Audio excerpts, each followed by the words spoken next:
Welcome back to online classes of Semistar Global School.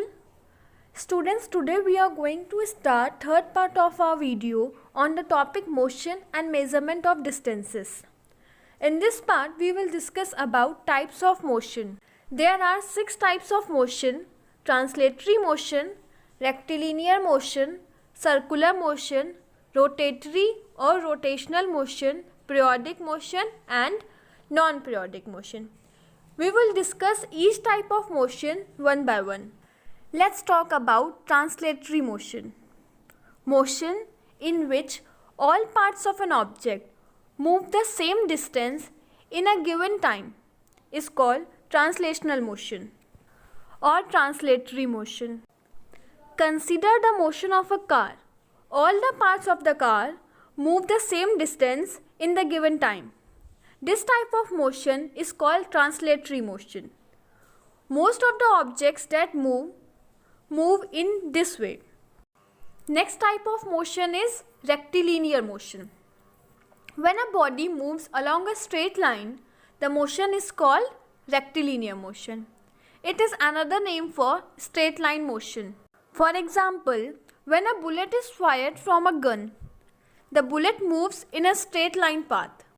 So the movement of a bullet from a gun is an example of rectilinear motion. The motion of a cyclist running on a straight road is rectilinear motion. Also, the march past of soldiers in a parade is rectilinear motion. Now, the next type of motion is circular motion. When an object moves along a circular path, it is called circular motion, or when an object moves along the circumference or boundary of the circle is called circular motion. For example, an athlete running on a circular track inside a stadium. What type of motion he is performing? Look at the picture. He is running across the boundary, or we can say the circumference of the circle. So, this type of motion is called as circular motion. Another example of circular motion is moving blades of the fan. A ceiling fan remains at one place, but its blades are rotating in circular motion. If you mark a point on the blade of a fan, the distance of the point from the center of the fan will remain same when the blades rotate. This shows that the distance of the object from the center point always remain the same in circular motion. Fourth type of motion is rotational motion. When an object turns or spins about a fixed axis, it is called rotational motion.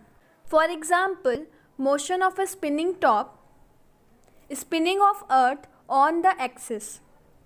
In this type of motion, object always rotate along an axis and that axis passing through the center of the object. Next type of motion is periodic motion. The motion which repeats itself after regular intervals of time is called periodic motion. For example, the motion of seconds hand of a clock is repeated after regular interval of time. The motion of seconds hand of a clock is an example of periodic motion.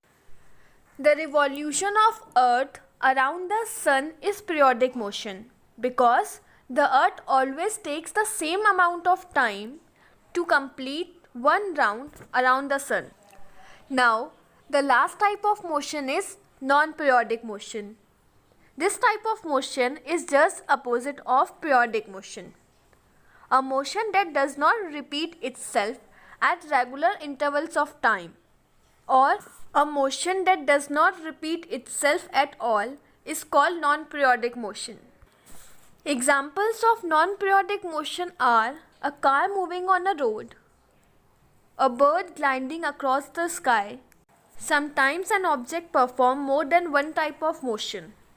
Let's see an example of Earth. The Earth moves around the sun, so it has circular motion. It repeats its motion around the sun after regular intervals of time, so it has periodic motion, right?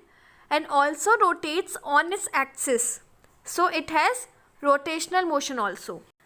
Thus, the earth has three types of motion at the same time, that is circular motion, periodic motion, and also rotational motion. Let's see another example. Example of bicycle. Suppose a bicycle is moving on a straight road. Which type of motion it is performing? Right, it is performing rectilinear motion. At the same time, the wheels of a bicycle is rotating on its axle.